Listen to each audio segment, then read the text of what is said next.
Back at it again. Happy Christmas week. We got a slate of games that are very exciting on Thursday, Christmas Day, four matchups that are going to be very exciting to watch. Let's nail down each one and give you guys my prediction on who I think is going to come out on top. So, ball at the top. Let's run it. First game and the only one on the East Coast, Cavs take on the Knicks at 9 a.m. Pacific time. Donovan Mitchell's Cavs offense takes on Jalen Brunson's Knicks at MSG. Cavs have dropped three straight games, two of those being a baseball series to the Windy City Bulls.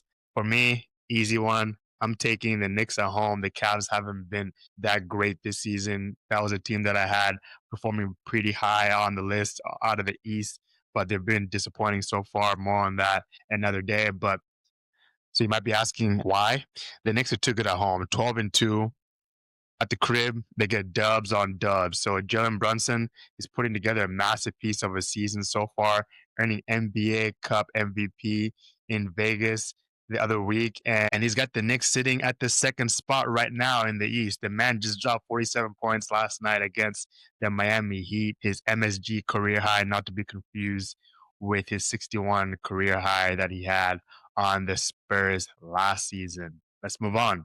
So we keep it moving like it's moving day here.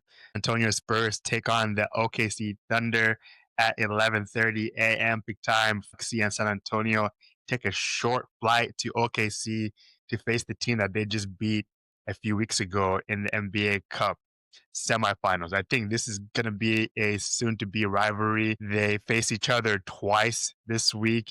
They play tomorrow and then again on Christmas Day. The Thunder will be at home for this one, and they'll be playing San Antonio tomorrow on the 23rd. But who do I have winning this one? I'm taking the Thunder at home. OKC, they want their revenge back, especially after getting beat by the Spurs in that semis. I think this one's going to be a revenge game for the Thunder. Sour feeling after getting bounced out in the semis of the NBA Cup. I think they'll make this a revenge game and come out on top at the end of the day. Let's move on to the next matchup here. Mavericks take on the Warriors at 2 p.m. Pacific time. Rookie Cooper Flag joins AD and Dallas in Golden State to take on Steph and the Dubs. The Warriors have home court advantage and a lot of playoff experience, while the Mavs bring fresh talent sprinkled in with some vets. A lot of noise right now in the Bay, and head coach Steve Kerr is still dodging questions about his DMP, similarly to Malik Monk here in Sacramento and Doug Christie's comments, especially after seeing Malik play only 3 or 4 minutes last night in the win against the Rockets, which I think is an indication that a trade is imminent for both Jonathan Kuminga and Malik Monk. Will they get swapped out? I don't know. Let's wait to see what happens with that one. The Dubs host the Orlando Magic today on Monday, which is going to be another tough battle. One thing that I cannot do is never discount 30, especially in games like this. So I'm going to take the Dubs in beating the Mavericks in this one. Staying on the West Coast, we got the Houston Rockets taking on the Los Angeles Lakers at 5 p.m. Pacific time. It's a star-studded showdown in Los Angeles. LeBron versus KD. That's the storyline of this one. It remains to be seen if AR comes back. But the Houston Rockets just dropping a game to the Kings last night. This team led by Kevin Durant and Alperen Sengun. Both clubs have high-end scorers, and the Lakers would be aggressive at home, but you cannot count out these Houston Rockets and their up-and-comers in some of the players that they have there in H-Town. Just saw them play last night, and one thing that I wanted to comment on is the ball handling for the Rockets needs to improve majorly. They really miss a point guard like Fred, who's been out this season with that torn ACL, I believe, and they just need somebody to just bring the ball up, like literally just bring the ball up and get the ball to KD and AP exactly where they want it for them to execute their plays. A lot of times you see Reed Shepard and KD and AP all not on a string, all confused what's going on, who's bringing it up, what's the play, which turned into 14 turnovers last night in Sacramento. This Houston Rockets team, they usually bounce back quickly from losses, so I expect them to beat the Lakers in this one. Luka's out for some time, no word yet for how long. An AR should be coming back tomorrow on Tuesday from his left calf strain.